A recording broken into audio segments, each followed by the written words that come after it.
Hey guys, welcome back. On today's episode of Cool and Cheap Music Gear, we're replacing our standard MIDI cables with this. So this is the Yamaha MD-BT01 Wireless Bluetooth MIDI adapter, and it's around $55. You connect it just like you would any other MIDI cable. So see the little arrows on it? This one is going to go into your MIDI in, and this one's going to go into the MIDI out port of the device you're trying to control or send MIDI info to. So let's get connected.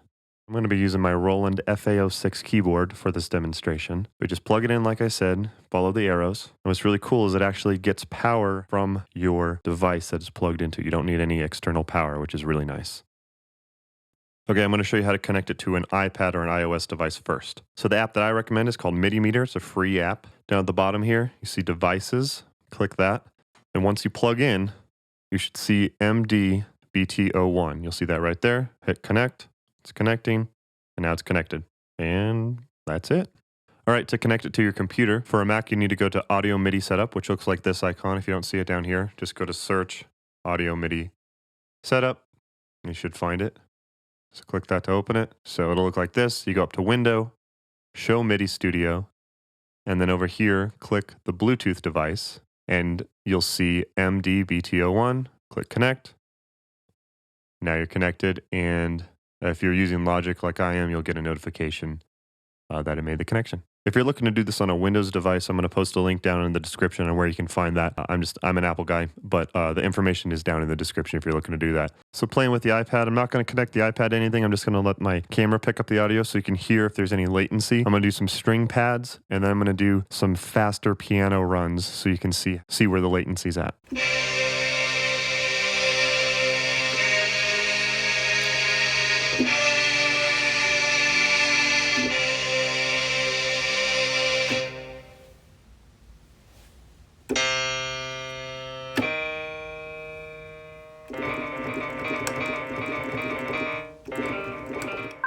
Okay, now for playing with the computer.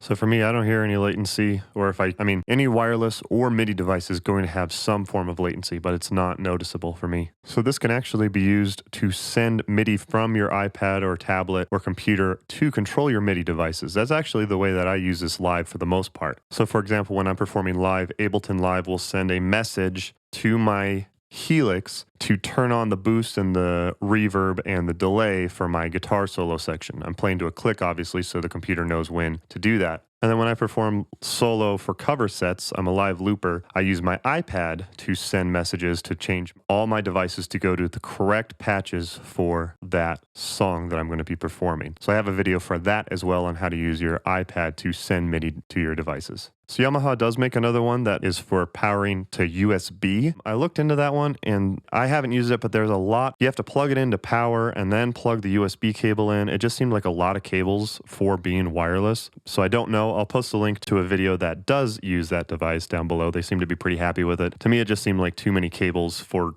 truly being wireless. However, there are two other products, the Panda MIDI Beam and the MIDI Jet Pro. They're definitely more expensive, around like $200 up to even $450 for that MIDI Jet Pro. I believe I saw the MIDI Jet Pro in a video. One of the sound guys from Metallica actually uses it, so that speaks pretty highly of it. I've never used either of them. I do plan to eventually get the Panda MIDI one, just because I'm really curious about it and it would work with my live setup, but that's a purchase way down the road. So I hope this helped you guys out. Really cool device. Again, it's only like $55. It's really worth it. My advice would be don't be too far away from it. I wouldn't go more than 20 feet away from whatever you're trying to connect to, and that's just general with Bluetooth anyways. This is technically not wireless MIDI. This is MIDI over Bluetooth, so treat it like it's a Bluetooth device, and you don't want to be super far away from it. I did make that mistake one time at a live show, and I put it really far away, and it did cut out on me. Every other time, it's worked great, and I've had no problems with it. So I hope this helped you guys out. Don't forget to like and subscribe. Leave a comment if there's another piece of gear you want me to check out for this series. There are Amazon affiliate links down below. Doing any of those things